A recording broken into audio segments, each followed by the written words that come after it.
you're going to get a whole semester course rolled into 1 hour. And so I'm going to cover a lot of material very quickly, and I'm going to hit some high points of all of this, but you're going to, you have this as information because a lot of you probably have not been exposed to some of these different aspects of all the microclimate and everything else that goes on. And I think it's important for it to begin to understand this overall dynamic. And here's the components of the microclimate. They really consist of temperature and solar radiation, wind speed, carbon dioxide, oxygen, and then humidity, which is water vapor pressure. All of those things make up the microclimate that surrounds us. This room has a microclimate. All the things that grow out in the field have a microclimate around them, and it's probably one of the most exciting things that we have in terms of the dynamics of what goes on.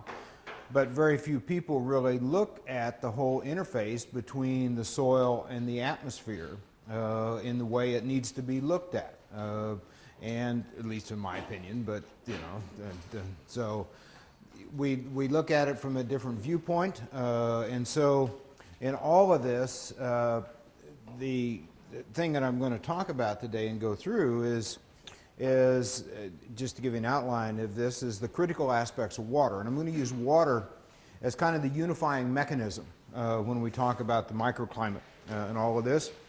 And then how do we modify this connection or the connectivity between the soil and the atmosphere. And then finally the role that the soil plays in the microclimate and on crop productivity. And as we begin this whole process, let me just kind of give you a brief introduction to my background so that you understand where I come from. My PhD is actually in agricultural climatology and statistics. And so I've spent 40 years in this arena right here. I've spent 8 years at the University of California, Davis, teaching this course twice a year. I spent 6 years in Lubbock, Texas, and I spent the last 25 here as a laboratory director. And I've maintained a very strong research program in this area, looking at how do we manage the whole overall system to improve its efficiency from many different viewpoints. I'm going to start this off by giving you a picture. And this is a picture of a soybean field that happens to be just west of us. That picture on the left is early August, and the indices that we use in that, it's pretty well uniform. It's actually much different if you look at it on a computer screen out there, but that field is extremely uniform. And we see this typically across fields in the Midwest, is that once we get up to tasseling and the onset of the reproductive stages, our fields have a lot of uniformity in them because it takes little water to grow the crop to that point. That's that field 3 weeks later. Same year. I didn't cheat and use a different year, guys, okay? Same year, 3 weeks later, and what you see is all this variation and all this senescence that's occurred across this field because there's differences in soils in that. And when you harvest the yield across that, those light-colored areas are probably at about 25 bushels, those dark-colored areas are about 60 bushels. We lost 35, 40 bushels of yield in a 3-week period because it didn't rain.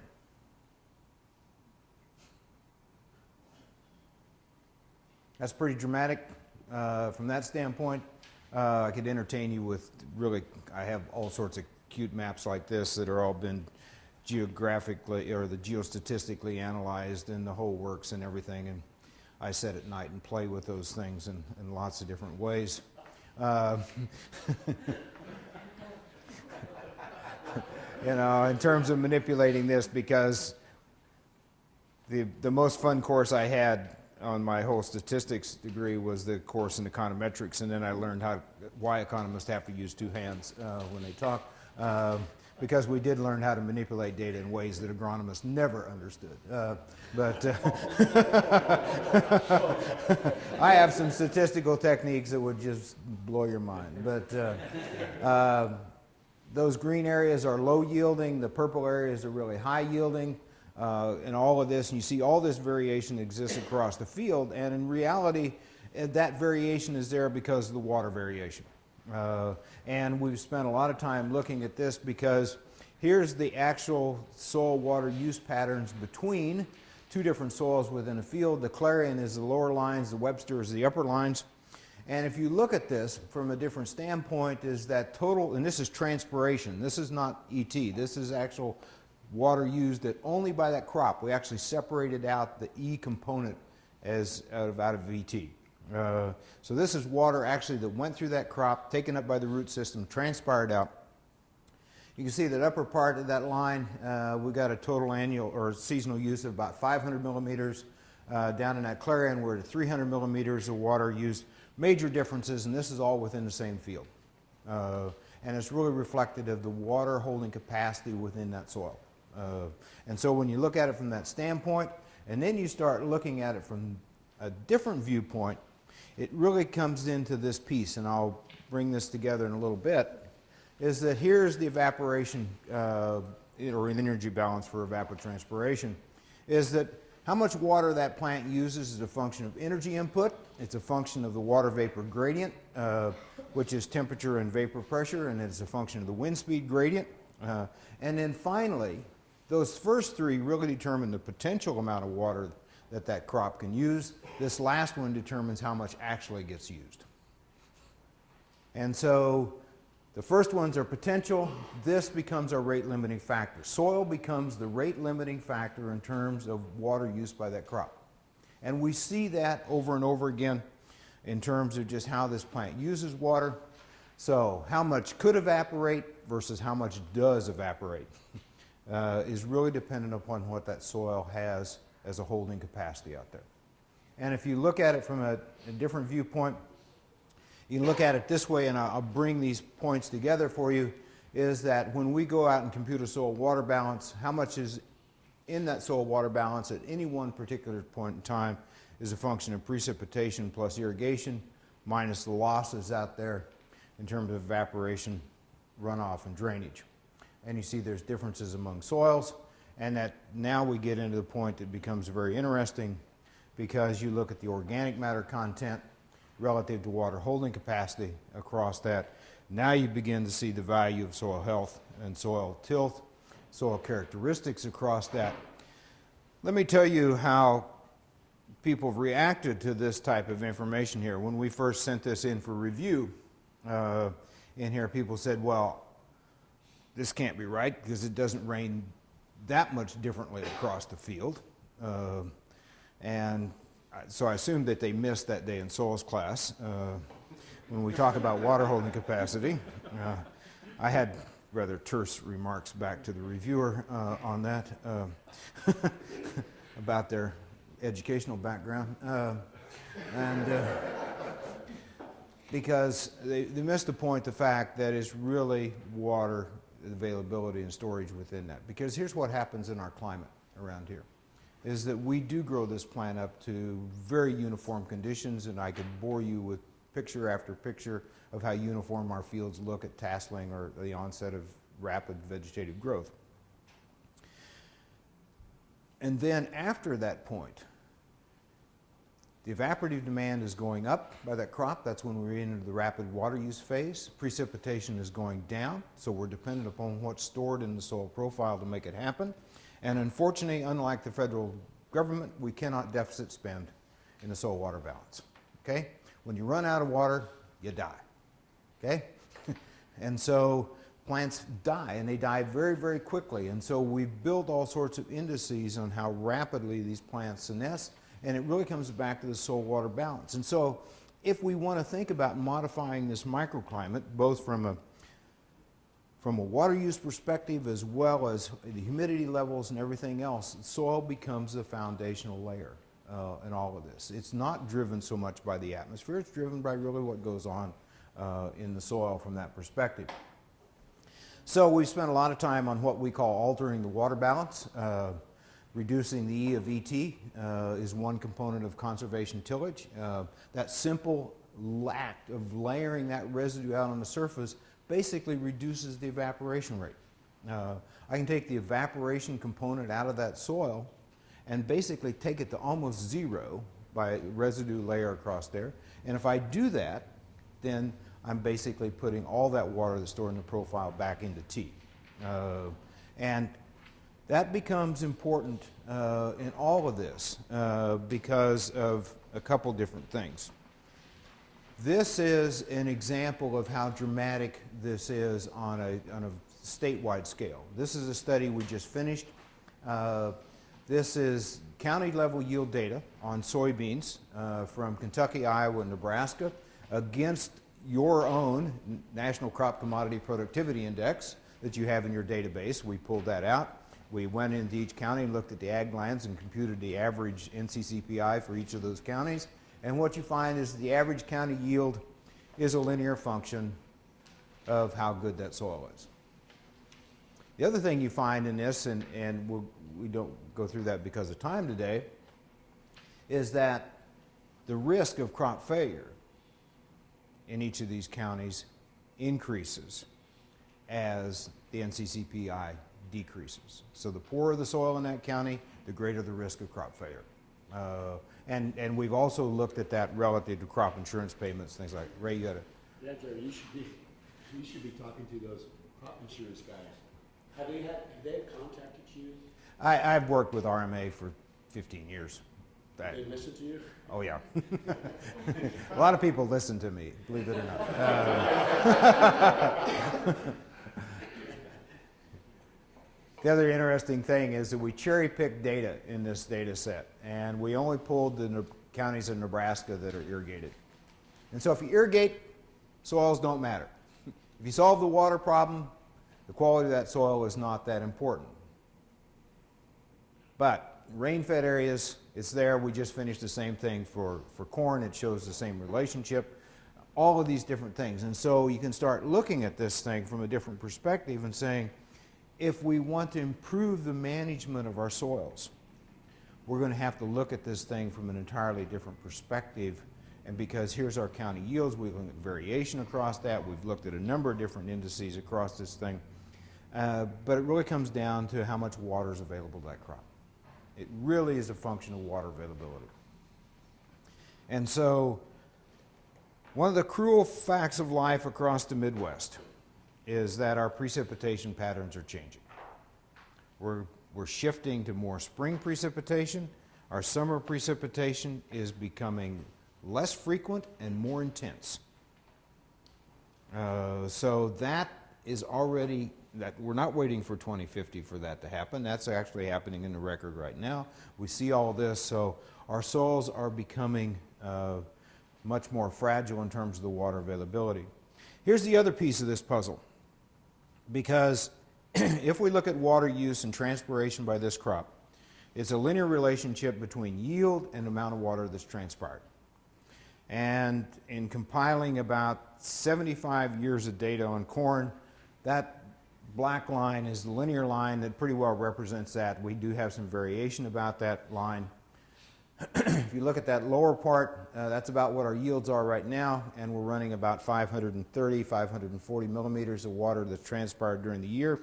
If you want to grow 300 bushel corn, and that water use efficiency behaves the same way, which it pretty much does, we're going to have 5 more inches of water transpired by that crop to grow 300 bushel corn. 300 bushel corn is not coming free. In spite of what everybody tells you in the ads, there is no such thing as a completely drought-tolerant corn that will not use water to grow, okay? If you want to grow 300 bushel corn, that means that that plant has got to extract 5 more inches of water out of that soil profile in order to grow.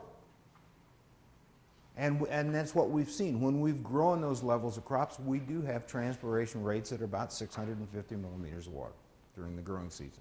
So, I mean, it's big. And so now I'm going to shift over to this whole aspect of conservation tillage and how this fits together, because the benefits of conservation tillage are really about this protective layer of biomass or crop residue in there. And it's not from the lack of disturbing that soil by tillage. It's really the fact that we modified that soil microclimate.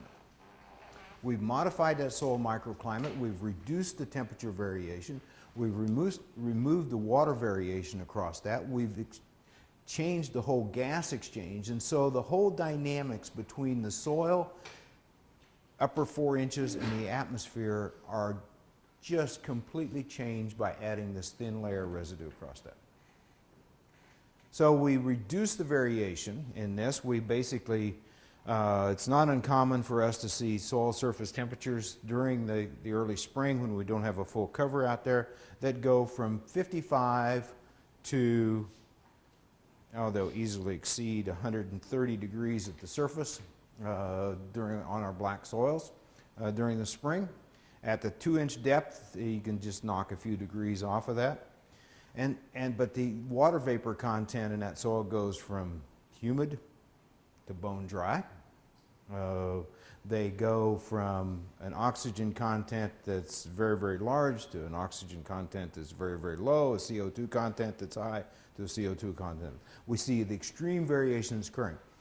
Add that thin layer of residue across the top, and all of that becomes very, very uniform.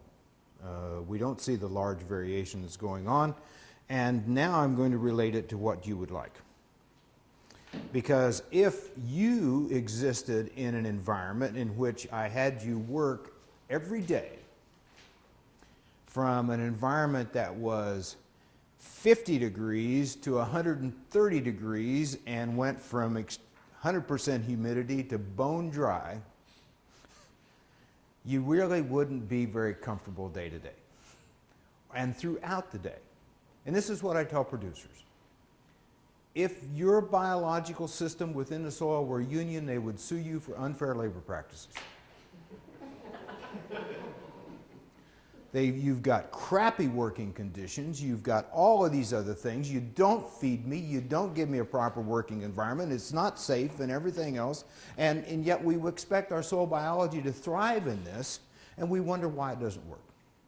And all we do is start adding this residue layer, and the microclimate changes and biology can express itself. So here's the benefits of conservation agriculture or conservation tillage. We have a short-term and a long-term impact. And often we don't even think about either one of these. Short-term, within the first growing season, we do see the impact on reducing soil water evaporation. Where we've added residue on that, we basically do take that residue or evaporation rate anywhere from 50 to 90% reduction in terms of evaporation rate. We do increase the infiltration of rainfall irrigation events because we now displace that energy. So we no longer have to have that soil with the light rainfall. We can handle the heavier rainfalls. We can get the water into the soil because we're not going to slake at that point. And we can reduce the overall evapotranspiration rate if plants are growing in standing stubble. Even if we put them in standing stubble, we change the microclimate right near that surface. We have less wind, we have higher humidity, we take a lot of the stresses off that plant. And what you see in environments...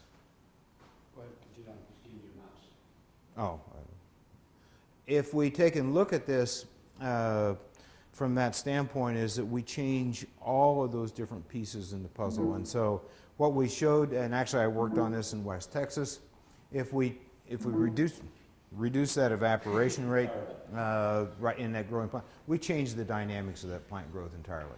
And we see the same thing where we've grown soybeans and standing wheat stubble here, entirely different looking plant, even in Iowa. Much bigger leaves, less tattered leaves, number of different things. We do dramatically change that microclimate that plant grows in until they escape above the top of it. The long-term aspects of this is that we basically begin to increase the water holding capacity through improved organic matter.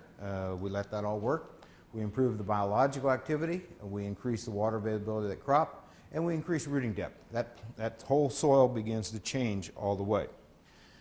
The biggest tillage system that we have in soils is the biological activity. We can actually move more soil around with biological activity than we can. And you go out there and you look at this, and the thing that frustrates me the most is that people tell me about all the stratification that occurs in no-till. I've yet to find a field where we sampled this that we really find dramatic stratification in all of this. It's a matter of what they've done more than what we've done to it.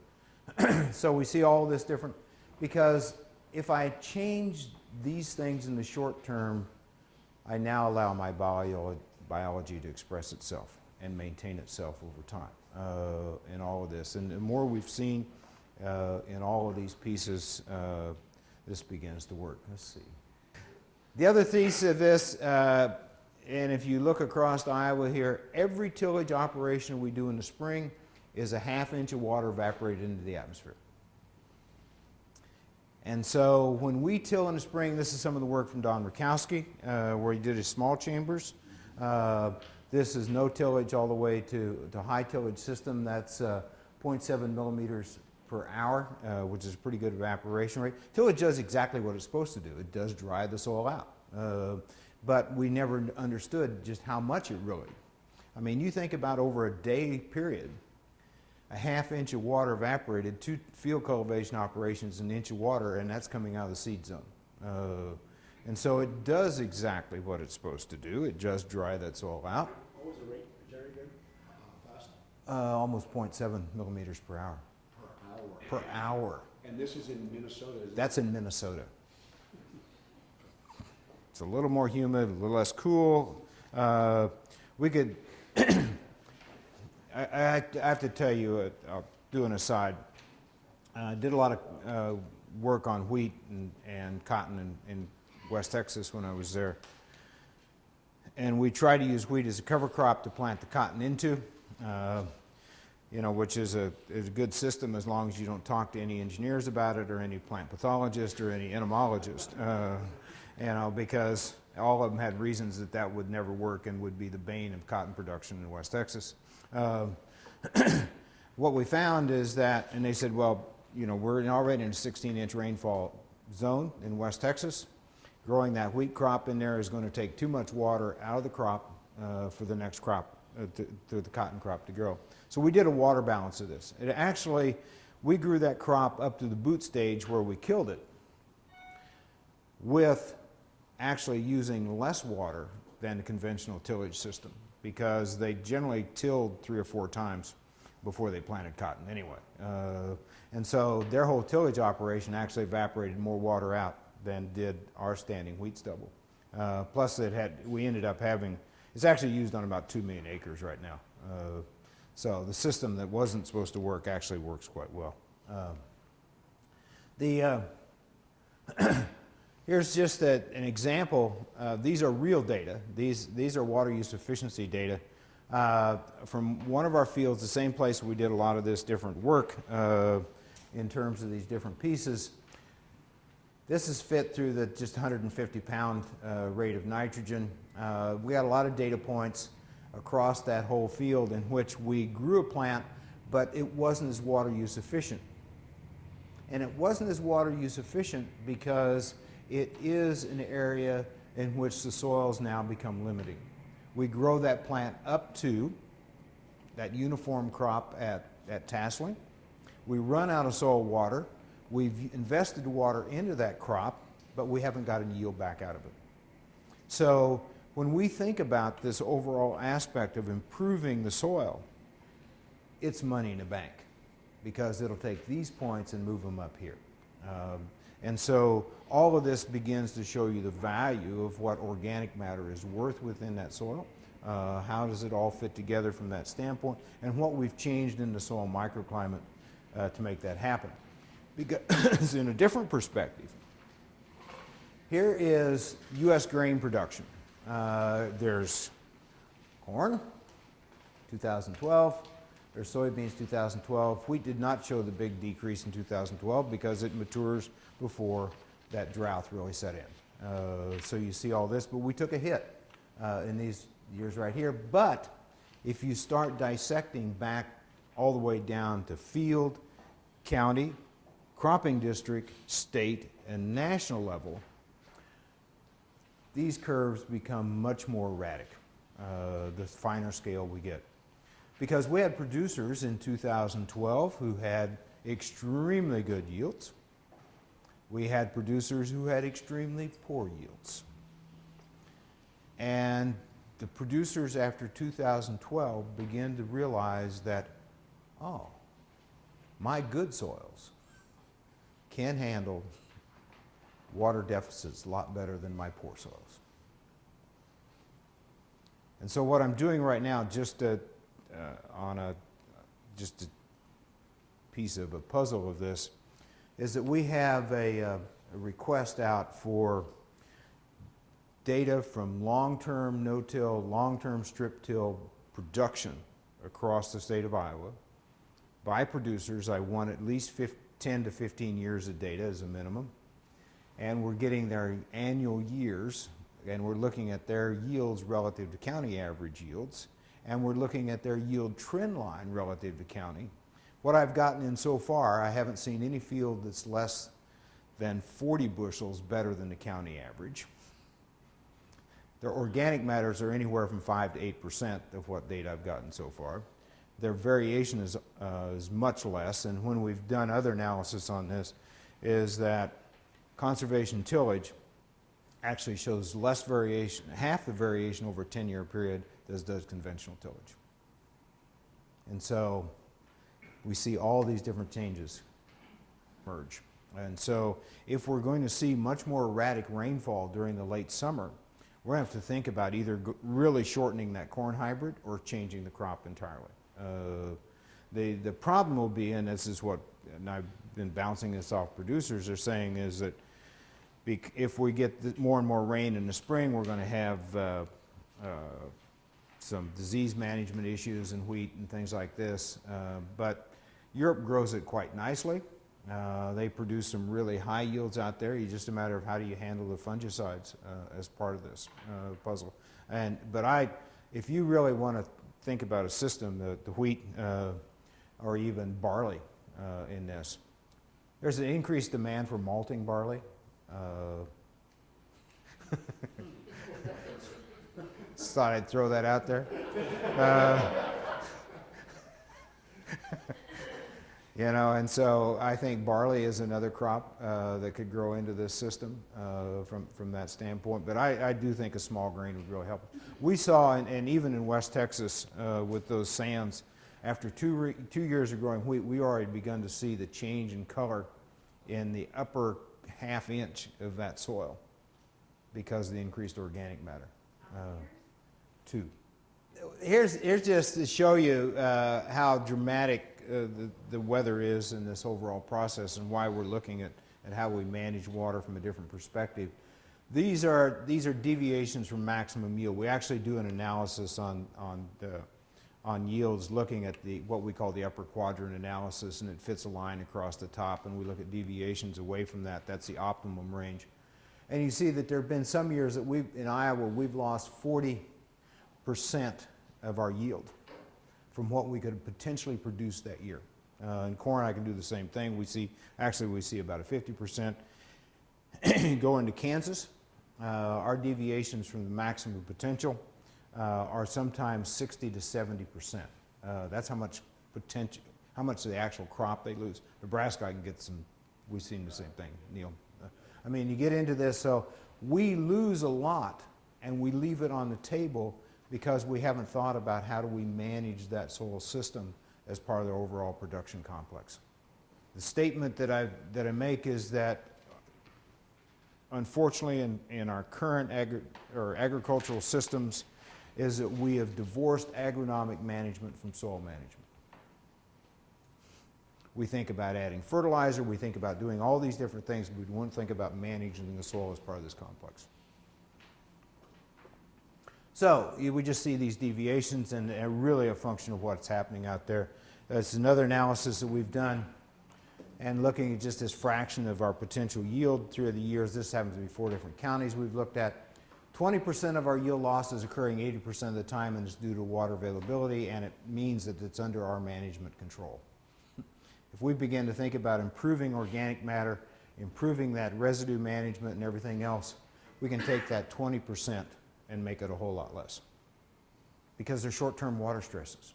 I mean, we've gone through these analyses, and when I say short-term stresses, it doesn't mean the drought of 2012. It really means something much more like a 2011, 2010, something like this, in which we needed an inch of rain, we only got a ½ inch. That's the short-term stress that's there. But if you easily could have stored that ½ inch in the soil profile for that crop. So all of these things are important from a water perspective in all of this. So this area here gives me, I'm not sure I can protect. I can't protect against the 2012 drought. If it doesn't rain, it doesn't rain. But I can make much more advantage of what water does fall in all these pictures.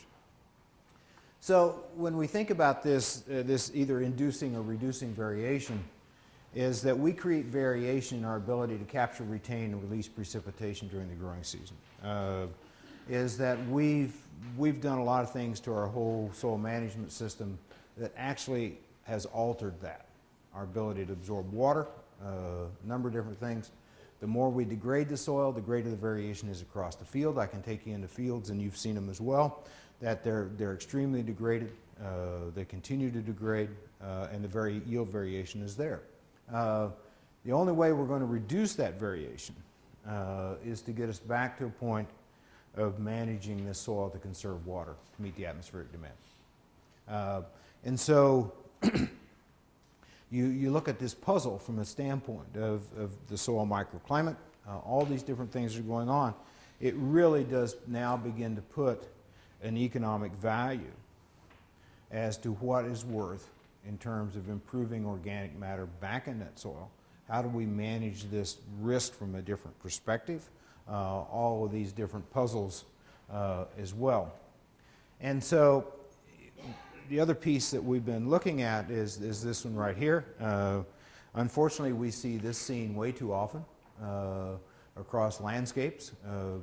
We see a lot of erosion occurring out there as we erode that topsoil. And I went back and I used Hudson's figure a lot in terms of organic matter content and available water content, to the point that your chief has now asked us to go back and redo this analysis to make sure that there's more data being put into it. So I now have access into every data point that you've ever collected in so NRCS. and you know, so late at night when I get tired of doing everything else, I spin up these big statistical packages to look at improving this relationship, because here's what we want to do eventually, is take that and begin to understand these relationships, but then say what sort of conservation practices are we going to have to put on the land to improve organic matter. What are we going to have to do in different soils, and it's all GIS based and everything, how are we going to improve this? And all these different pieces, because soil degradation is the #1 problem we have in the world. And it's going to get worse. Our soils are rapidly degrading. We're losing our productive capacity in those soils.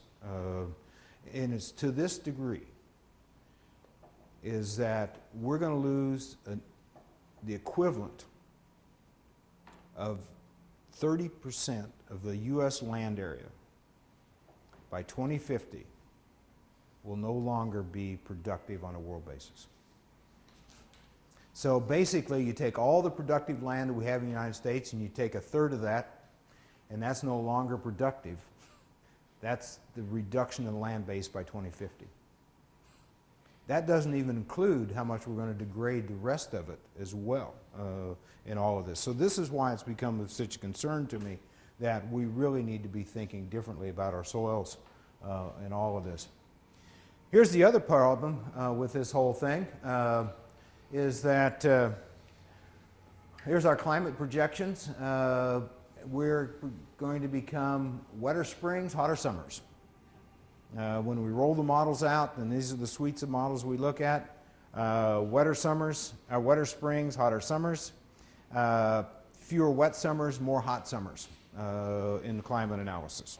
And so it really says that water management and soil management relative to maintaining water availability of that crop is going to become even more critical, because you're going to see more and more variation in that yield trend line no matter where we're at, if these all begin to work out the way we project.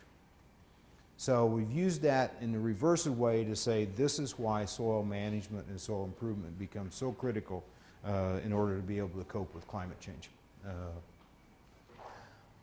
No, I guess I'm not that much of a pessimist yet. Maybe on my day of retirement, I'll say, you know, you guys have screwed it all up and there's no hope for you. Bye, good luck. Tell me how it works out for you. I guess I tend to be much more of an optimist in thinking that we can. Now, there's some soils that I think it's going to take more to get them back, Ray. I think a lot of our soils, however, as I've interacted with producers around the state, and a lot of them, is that they see some very dramatic changes in their soil over a 3 to 5 year period, and that they're remarkable, and they're asking what else they can do to improve those soils. I think if you go into something like West Texas with those sands out there, we might have a little bit more of a challenge. But if you get into any of the Midwestern soils, I think I don't know if we've reached the tipping point yet. Actually, I think that the rangeland activity and what we can do in rangeland is going to take a little different approach, but it offers some potential of how do we manage those systems from a different perspective, understanding that some of the first things we need to realize is how dramatic some of these shifts are in populations of rangeland species that are caused by the changes in moisture conditions and soil water availability, and how you transition through that reversal of part of that. Because some of these invasive species are invasive for a reason. They're very aggressive from that standpoint. But I think we can do all this. So, you know, I guess I see this, and so what we've been looking at from a microclimate point of view is how do we increase the ability of that plant to extract more water from the profile. Now you get into this question of do you manipulate that, you know, with vertical tillage. You know, there's a lot of people want to vertically till. You know, there are a lot of people who want to till for lots of different reasons. The thing that I've noticed about vertical tillage, and I'll answer that question, is that vertical tillage is probably the one tillage operation that is most sensitive to it's either too wet or it's too dry. And if you do it at either one of those conditions, and that happens to be the 1/2 hour during the day that's perfect to do it.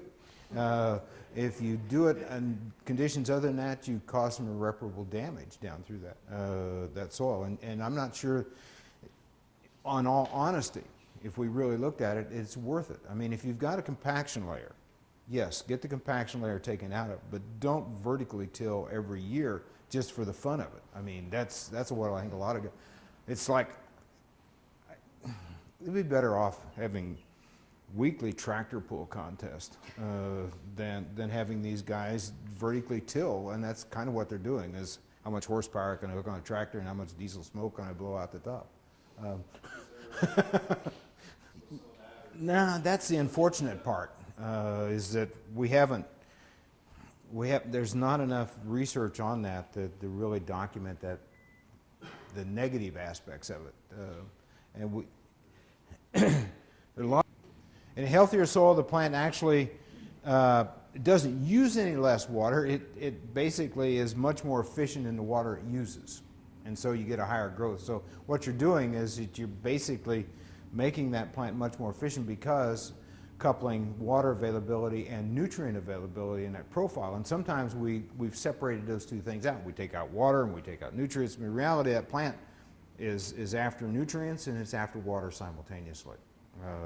And one of the things that we see when we do the residue layer, you take plants make very, very good use of light rainstorms, because if you keep that soil moist near the surface, the roots are within the 1/2 to 1 inch of that soil surface. They're laid all over the top. We get a light rainfall. They get water. There's still a lot of biological activity, nutrients right there, so we get a much better growth out of them. But if we've got a conventionally tilled soil, there's no roots in that upper 5 or 6 inches because it's too dry for them to grow.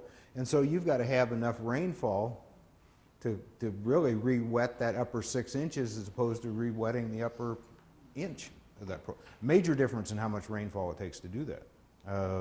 And so you get all these different pieces, and so the plant becomes much more efficient because it actually has access to much more nutrients, and so that's where we see our growth increase coming out of, and a number of different things from that standpoint. We decrease the soil water loss through evaporation, so we take the E out of ET. We increase the capacity to hold more water. That's really what we want. Or we can just, and go back to your question, we can just change the whole cropping system. I mean, we can just change everything out there in terms of how do we efficiently look at this from a systems perspective rather than just a one crop. The other piece of this as we look at this overall aspect is that I've refocused my whole thought process and really looking at G by E by M. You know, if you went through agronomy and everybody talked about genetics by environment, I did away with that. That was boring. So we went back and started saying, here's the genetics component, here's the environment component, and here's the management component. People ask me why we've done that. And that is because we've done a lot of work on on-field trials with producers. They're running the same genetics, they're basically in the same environment and getting different yields, and a lot of that's their management. So there's a big aspect of management that goes into this thing. And so if we really want to look at how modern genetics or anything else can express themselves, is this management becomes a major issue. The environment becomes another part of this that's somewhat uncontrollable. You're not going to make it rain at the right time. You're not going to control the temperature. You're not going to work with a lot of different things. And your soil series that exist across the field, you know, you're not going to change either unless you erode it all down the bottom of the hill. The soil piece, I mean, our whole soil resources, it really, we've got to relook at this whole thing all the way down that and understand what this variation really means across the field. This degradation of the soil resource is if you look at soil degradation literature, those top two things are there, tillage and residue management. You know, Ray mentioned Don Rukowski. Don has done a lot, and I've interacted with Don for 30 years on this, and we see a lot of different pieces of this. When we till that soil, we do move a lot of water, but we also move a lot of the carbon back up. This is how dramatic it is. We measure the CO2 content in the atmosphere on a 365-day basis, and the data come in every minute. So we've got a tremendous database. We've had it for 10 years. We've had some towers or we had instrumentation on 150-foot towers. So we're looking at a 20 square mile footprint. And here's what happens in the fall. CO2 levels will go to about 380, 390 parts per million. That's where our atmospheric concentration is right now. And then you start the whole tillage process, and the atmospheric concentration will be up at 450 to 470 parts per million. Say that again. Typically, we're running right after harvest 380 to 390. You go into the tillage operations, that whole atmospheric concentration, and basically over a 20 square mile footprint, we're taking the atmospheric concentration to 460 to 470. That's how much we basically lose every bit of carbon we put in that soil during the summer by how we till in the fall. And so you see this big flush coming back out. Agriculture is kind of, and the reason it gets thrown and not worried about in terms of the carbon balance is because if you look at the Mauna Loa, I mean, it goes up and down. We respire it, we bring it back in. All of these different things. And just to walk you through, this is the connectivity between the soil and the atmosphere. If you get in high organic matter soils during the summer and no-till fields, we see CO2 concentrate. That CO2 that's not released in the fall by tillage is actually released, probably in a different form, during the summer conditions. We do see a lot of CO2 evolution coming off because guess what? It's all biology. Biology is taking oxygen in, it's respiring CO2 back out. We see lots of CO2, and we've measured CO2 levels in the canopy of corn and soybeans. It's not unusual to see CO2 concentrations in the bottom of that canopy on still nights with 10-foot tall corn that exceed 1,000 parts per million. And the only reason, and that's really, it's still coming out at that rate during the day, but that corn plant is so efficient in taking it up, it just never escapes. And so typically the concentration runs about 290 parts per million, which is where C4 plants reach an equilibrium.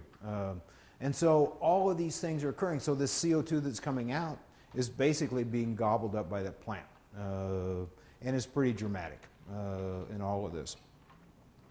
And so you see all of these different things, and so you've got impacts. I mean, we reduce our water dynamics. We actually reduce nutrient availability as well within that. Change the whole nutrient cycling, reduce that whole soil quality or soil health aspect. All of those things are there. Unfortunately, these scenes, in my opinion, are way too common in all of this. Here's the other piece of this whole climate change and why that becomes important, is that as we increase our temperature, we increase the atmospheric demand for water. So the greater the evaporative demand. So as we get warmer and warmer, 2012 was a wonderful year. We had clear skies. Unfortunately, we didn't have rainfall to go with it, but we had really high atmospheric demand for water vapor because we had low humidities, high temperatures, high radiation values. And so the warmer it gets, the faster this crop is going to use water. And so we can go under water stress a lot quicker in dry soils. And you see this. I mean, look at 2013. We coined a whole new term for you in terms of flash drought. You know, you never heard that one before. I hadn't either. You know, and because we went from wet conditions to dry conditions, and look on the edge of fields and low spot or sandy spots within field, we went from lush corn to rolled up corn in a 2-week period because the atmospheric demand was so high that that plant couldn't keep up with it. And so that's what's going to happen. We're going to use this water. So plants or crops growing in soils with limited water holding capacity are going to have a lot quicker stress development. And if you stress them, you got low yield. We're going to get hotter during the summer. We've been spending a lot of time looking at this, how rooting patterns are affected by tillage treatment. We see that strip till, we tend to root down more vertically than we do in conventional tillage. And believe me, we've been out digging a lot of roots to be able to document that. Root digging is very tiring. At least the students tell me that. I didn't notice any difference, but you know, I think some of this, I mean, you know, it's really a matter of whether we want a passive blanket or an active blanket. An actively growing cover crop is changing that soil microclimate, same way as we talk about the passive one. The only thing that's different in that is the exudates that are coming out of that rooting system. You know, you don't have the exudates coming out of this. You do have the decaying root system. Cindy will probably talk a lot about root decay and everything, won't you? Maybe? I don't know. So, you know, we basically have got to feed this complex biology below the soil surface if we want this whole thing to work. We all like to be fed. Biology likes to be fed. You know, I just want to give you a couple quick examples to show you how dramatic this is. This is an experiment we just finished. We have our big risotrons downstairs. One chamber is set at 4 degrees centigrade warmer. So this would represent conditions that would be around 2050, 2060 range, compared to normal Ames conditions today. And these are all well watered. 3 different hybrids. This is just the rate of phenological development. See how rapidly the ones in the warm chamber are developing. There's differences among those hybrids.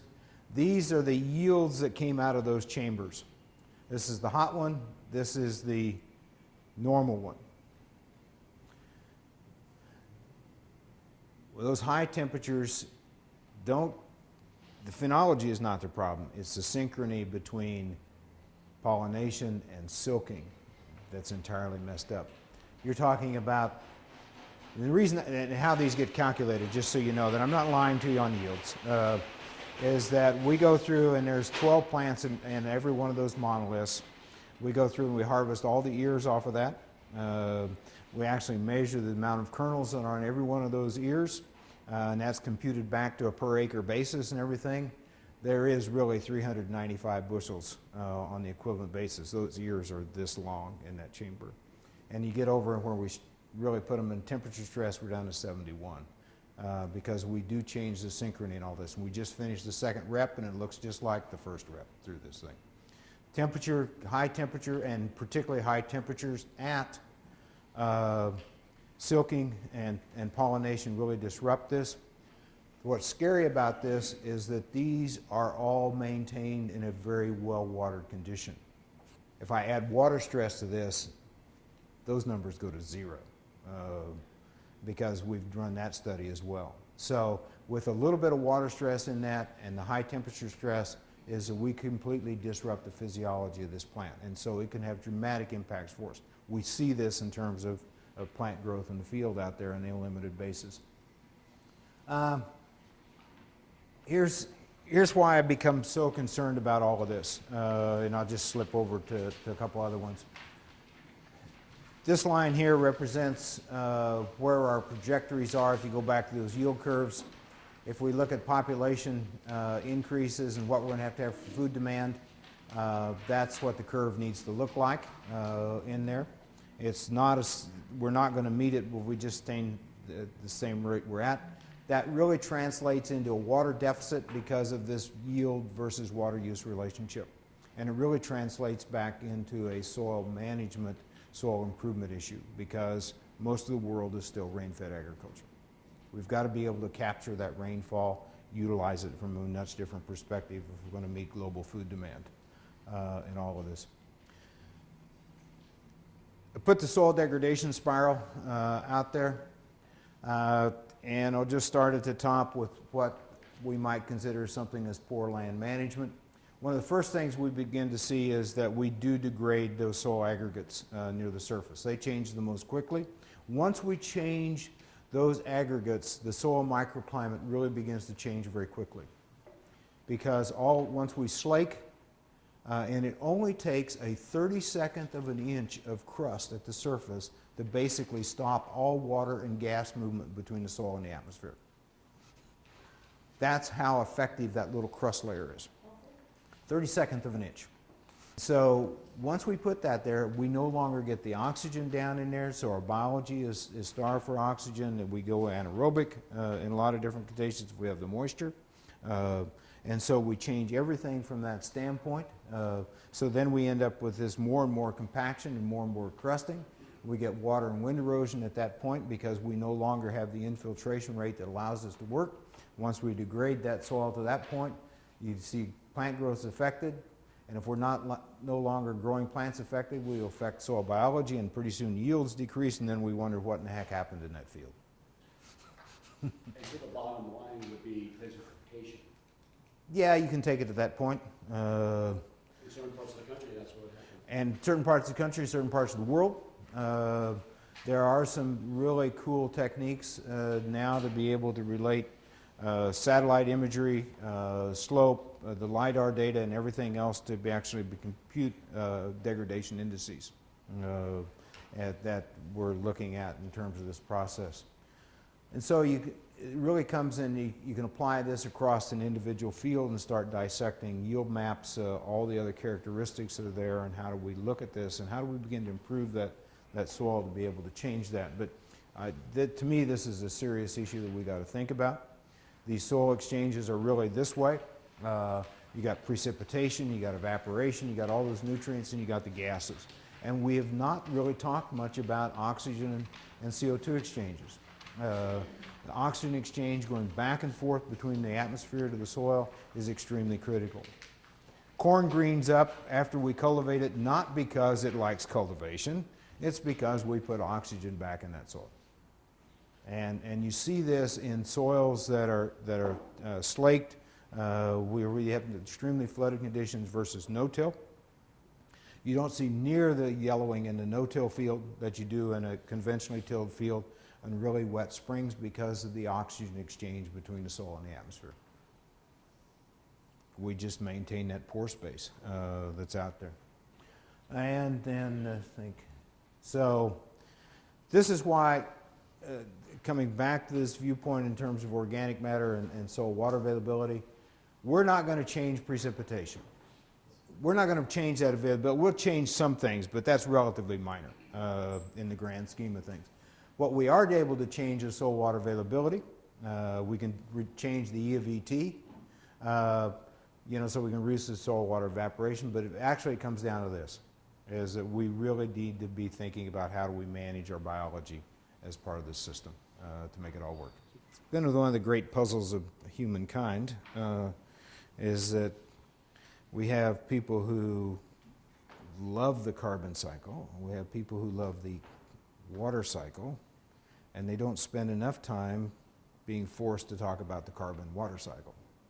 And you add the nitrogen cycle to that, which is the other nice component of this whole thing, is that that piece of the puzzle doesn't get integrated in. There's a real interesting dynamic between carbon and water dynamics and the nitrogen dynamics in our systems out there. And those are the key of all of this. So you'll have to get another talk on that one. So actually, an interesting, I was on a conference call the other day with our World Congress on Conservation Agriculture, which is next June, and one of the individuals there from Uruguay, and was trying to do some comparisons between conservation tillage and conventional tillage. Uruguay, he had a hard time finding anybody who was in conventional tillage. So it's not conventional anymore at that point. Yeah, it's conservation agriculture is the convention in a lot of our Europe. Part of this reason that, my opinion, that we are exporting a lot of technology around the world, but a lot of the world doesn't use it in the way in which we use it. There's a major disconnect between American producers and international producers. And the reason that that difference exists, and it goes back to a comment that Ray made, is that those international producers do not have access into crop subsidies and don't have access into crop insurance.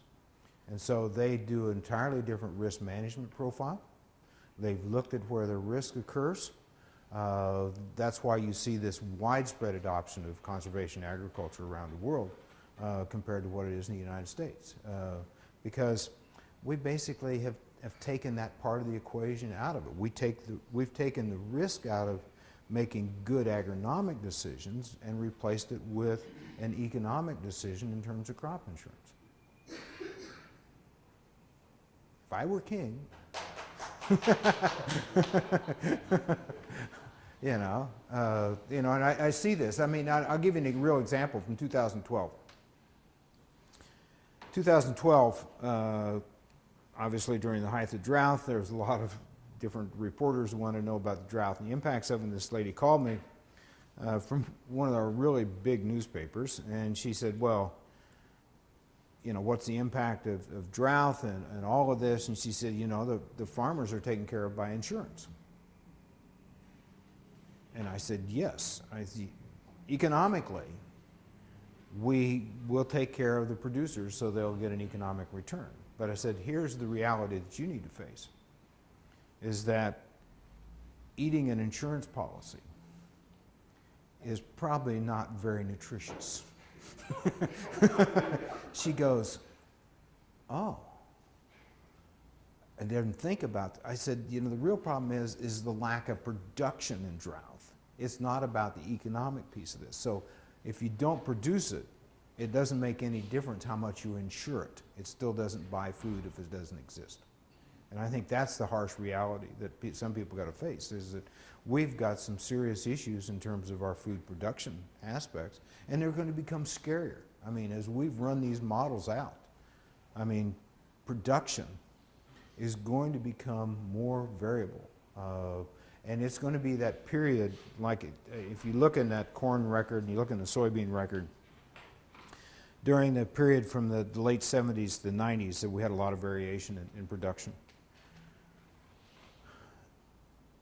Strap on the bull, because the next ride is going to be even more dramatic. Production levels are And they won't be way bouncing above that trend line. They're all going to be bouncing below the trend line. And they're probably going to make 2012 maybe look like a small blip. So Jerry, is that why Monsanto's so interested in soil health? Yep. They've got to protect their genetics. I mean, it's really a whole strategy of corporate management looking at it. They've got a lot of producers who are quite upset about tech fees and the price on corn, the beans, and everything else, and looking and saying, how do I begin to work with producers to understand that if I bring the soil together, I can make that genetics work. I mean, they bought into the G by M concept as soon as I explained it to them, because it's good corporate management. Because improve that soil, improve the genetics, happy farmers, you got a return customer. Why does Syngenta have a whole system on what they're calling, they got a new name for it and a new program. It's basically their sustainability index. Monsanto's got one. BASF is going to roll out one. All of them, and it's really about how do you make sure that that part that allows the genetics to express itself is set in good shape. I mean, it's pure and simple. It's good business. Can you finish your "if you were king"? Yeah.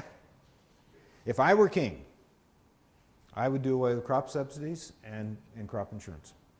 I think you'd see the most innovation in the United States in terms of agriculture that we've ever seen. I think it limits our ability. I mean, you bring foreign visitors over here and they visit a lot of farms and we work with them and show them different farms. They say, you know, the real problem with American producers is that you don't have to take a risk and you don't understand risk because you transfer risk to different pieces of the puzzle. Instead, if you really had to manage your whole cropping system to reduce risk, you would think differently about soil management. You'd think differently about all these different pieces of the puzzle than the way we do today. And I think they're right. New Zealand, have they stuck with it? Yep. Okay. Because now they've realized that actually they're making more money in their national economy having switched that system than they were before. I've taught in Canada, and the farmers in Canada, when you go to a workshop, they're taking notes. They are very interested. I mean, it's a total different attitude. Right, but they get something through their Ministry of Agriculture. No. Don't they can be paid to do on-farm research? Right, they're paid to do on-farm research. And the other one is like, I'll give you an example out of Argentina with Apricid. Apricid is a quasi-government, I'm not exactly sure how it all works, everything. When I was down there 3 years ago at their conference, which is on Rosario, they have to now cap the attendance at, I think it's 1,100 people, because that's all the auditorium will hold. There's never a producer that misses one of those sessions. I mean, they may go away to break and they may have a smoke and coffee and whatever else. But I mean, as soon as that session starts, they are back in there taking notes. And I mean, they never miss any of this information that's out there. I mean, I think that, and they were constantly learning and doing all this. And a lot of it's on-farm trial. I mean, it's really about, Canada is building infrastructure for on-farm trials. Brazil has a wonderful system for on-farm trials. Argentina has that. A lot of these countries that are rapidly adopting conservation agriculture have on-farm assistance programs that help producers work through this. You know, a much different attitude than we have. So that's why they take that agronomics, but they put it into a different context. So how do we make them go away? Politically. I think they're going to collapse by themselves. I'm surprised we didn't see more pushback in the 2012 Farm Bill. 2013, whatever we decided to call it. What's that? How? I mean, how long? I mean, what are you talking? I mean, I was the same way, but this last Farm Bill, it was obvious it was status quo. I mean, essentially. Well, I think personally, I'm cutting into Cindy's time, but I think the reason that it occurred last time and kept in there was pure politics in terms of the trade-offs between hammering the food assistance program or hammering crop insurance and subsidies to the commodity programs for producers. There was a lot of behind the scenes things that nobody's talked about, but I think otherwise, I think left on its own devices without those other forces, it may have not got in there, because I'm not sure there's a lot of political support because we're moving to a rapid urban support level. If you got food stamps out of the Farm Bill, I'm not sure that there'd be crop insurance and stuff, at least the way it is today. But, you know, I don't know if taxpayers understand how much subsidy there is in that crop insurance and how many dollars per acre. Oh, yeah. A lot of farmers don't understand what the taxpayers put into that. Oh, we pay for a lot of corn production. Yeah. Yeah. Okay, thank you very much, Dr.